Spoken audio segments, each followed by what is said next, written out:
trust me, it's not just table tennis that is struggling to shine in Nigeria. Weightlifting is also struggling. I tell you, that's one sport where we have talent. Our weightlifters are so good, but we're not giving it the sort of attention it should get. Weightlifting gets our attention right now. I'm being joined via telephone. He's in Asaba, Delta State. National weightlifting coach Emmanuel Oshoma joins us on the program. Good morning, coach, and welcome to the show. Thank you very much, my brother. Coach, we're taking a look at weightlifting in Nigeria. You guys did so well at the 2014 Commonwealth Games, but since after that competition, weightlifting has been quiet. What's the problem? Well, thank you. Austin, if you can follow the history down, we are almost getting used to it. We are called when it is most important, and we always deliver the goals, and the moment we are thrown back into the kitchen. We are just like a very sharp knife that is brought in when there are difficulties. You see, it's been very, very unfortunate. If you say last Commonwealth Games, well, fine. Which other competition? If you check 1999 All Africa Games in Johannesburg, we won the 21 gold medals at stake in the women's division. 21 out of 21. And we won 8 from the boys. You get what I'm saying? And soon after we came back, everyone was silent. But this time we thought we have gotten new persons somewhere, and we would be able to go for. If you check also, you see that the National Sport Festival, the last edition was held in Lagos, 2012. And between then and now, weightlifting has had only one national championship, which was held in New York. The fact is that nobody is interested in the game. That is the way I look at it. Nobody is asking questions, and there's nobody to ask. Only now we are preparing for All Africa Games, and that one comes up about mid-September. And there is no way for now that the National Sport Festival can come up before then. And the All Africa Games in September. So how do we select the national team? Can you imagine what we are about to face? How do we don't think of even the national championship, which does not cost much. But you need somebody who knows what is needed to be at the helm of the pursuit of all that has to be done. The coach cannot go to the DG to be asking questions or go to the minister. We have people who should be doing this. But only when there is camp, you see people running around. And the preparation to win medals at any national or any international championship does not take place in the camp. You need an all-round training. We have so many talents in this country who are training without competition. You end up doing nothing. Because if you look at it, 2013 we had a competition at New. The time of the formation was very brief, and we had almost 20 states that participated. Accommodation was not provided for anybody, feeding was not provided for anybody, but we had a mass participation. So what is the problem? Why are we not having national championship? People board meeting and found out that their panel is difficult to meet. So my own is, I just glued to the Delta State government now. I prepare my team. I have the best weightlifters here for now that I am 60. But you need to relax the program sometimes so that you don't get them injured before the major championship. Coach, I understand everything you're saying. The problems are enormous. But tell me, what are the plans for weightlifting in 2015? I want to know what the Federation have in mind for, particularly for our weightlifters. Well, for now, we plan to hold a board meeting. We are only waiting for this general election to come to an end, and I'm sure the meeting will come up early May. I'm sure it is not April. And it is at that meeting that decisions will be taken on how to take off, what to do and what not to do. I am aware that that is the only thing we have on the table for now. Even though we did not take part in last year's Olympic qualifier, we still have 1 or 2 chances of qualifying. As I'm talking to you now, we are not sure we are going to be at the next Olympics, even though we have the athletes that can bring medals from that place. All right, Coach. Hello. Thank you so much for speaking to us on sports this morning. So much issues coming out with weightlifting. We'll get you talking again one of these days. So there you have it. Coach Emmanuel Oshoma is a national weightlifting coach. Not a good star. Retired. Just imagine, just won championship since after the sports festival in Lagos in 2012. Wow, that's how many years ago now.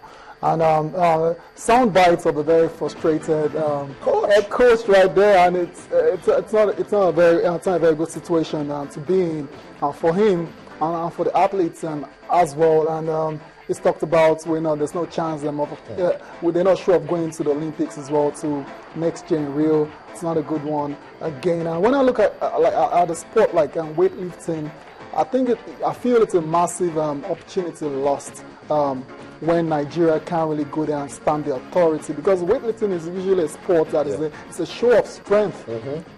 Naturally, Africans, Nigerians are strong people, but then it also involves a lot of technique as well too, and that's where the championships, that's where the training, that's where the competitions, that's where it comes into play. But unfortunately, that's not the case right now, and so it's not a surprise to me that we're in this kind of situation. We know what's going on. Like I said, it's just going into a board meeting to decide in April what's going to happen for the sport in the country. That's a shame, big shame. The guys in charge really should, they need to step their game up. This is not how to run sports, definitely not. Really, really disappointing. I don't know what to say, but it's not a good one. I told you that weightlifting won 7 medals at the Commonwealth Games in Glasgow. 7.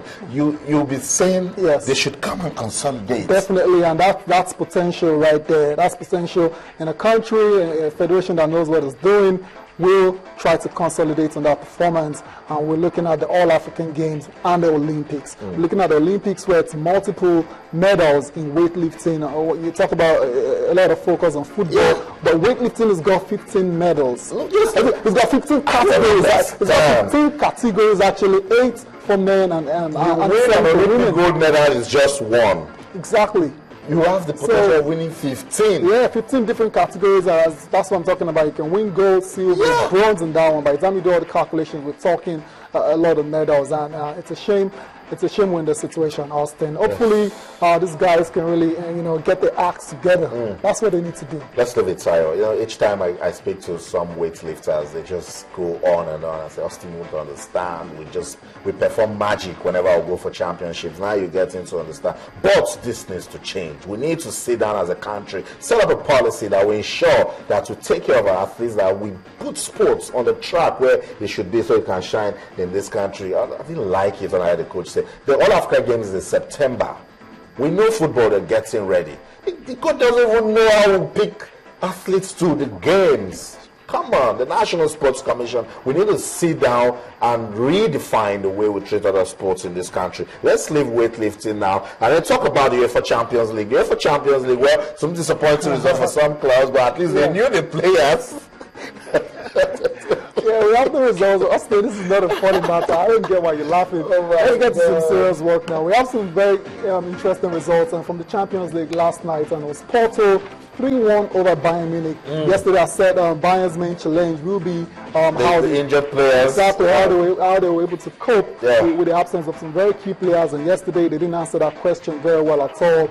I thought the 3 goals are considered down to individual errors. The likes of Xabi Alonso, Boateng, Jerome Boateng, and Dante, major culprits. You can't afford to defend like that at this stage of the competition. So Porto definitely deserved to win that game. It could have been more actually, but Manuel Neuer made a very good save. Let's just quickly, I'll also just, of course, but let's just update it. Barcelona won that one against Paris Saint-Germain, 3-1. But let's go back to that game between FC Porto and Bayern Munich.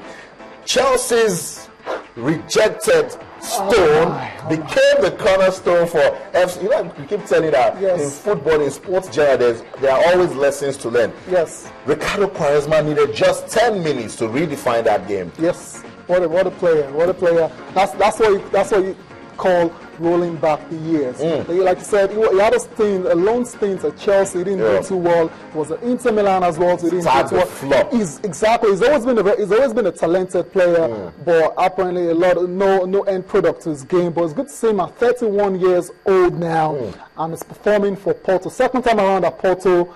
He was incredible yesterday. Early penalty, he dispatched it very easily. As Steven Manuel Neuer is not the best goalkeeper in the world. Second goal, one-on-one, he took his chance very well again as well too. And that's the reason why Porto have a chance of qualifying now for the semi-finals right there. Ricardo Quaresma, take a bow, man. Take a bow, man. Yeah. Truly deserve our salute. And what a goal scored by Jackson Martinez. So just concluded for FC Porto, which makes the second leg a Barcelona, Bayern Munich have it all to do now. I'm not prepared to say it's over for them, but they have it all to do. It's going to depend again on which of the injured players return for this particular match. If the likes of Robben are still out, Benatia are still out, then it's going to be an uphill task. And we're seeing Barcelona right there. Yesterday we talked about how if PSG are able to actually bring up that kind of performance against Chelsea, but they didn't bring that. Yeah, but the problem with that is that kind of performance against Chelsea is only once in a lifetime. It doesn't happen all the time. And yesterday,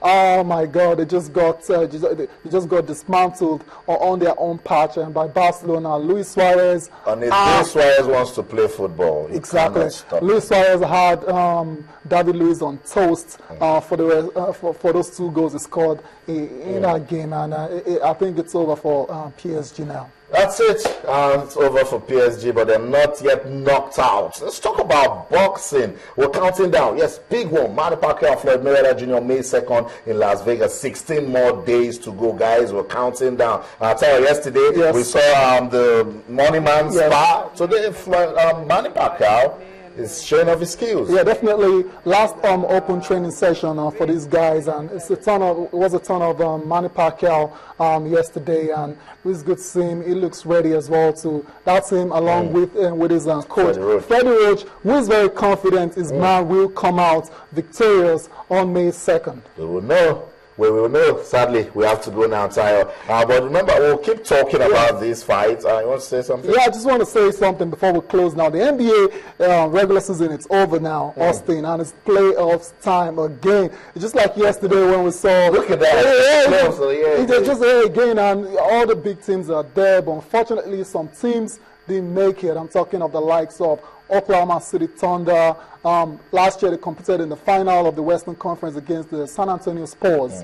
But then they didn't make it this time around. They didn't even make it into the playoffs, and that can be attributed to, what's his name, getting injured. That is Kevin Durant, and it's a shame for them, really. But yeah, the show goes on.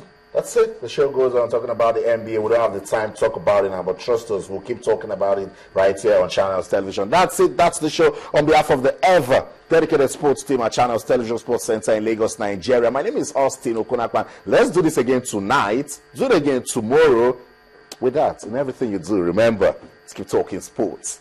Bye for now.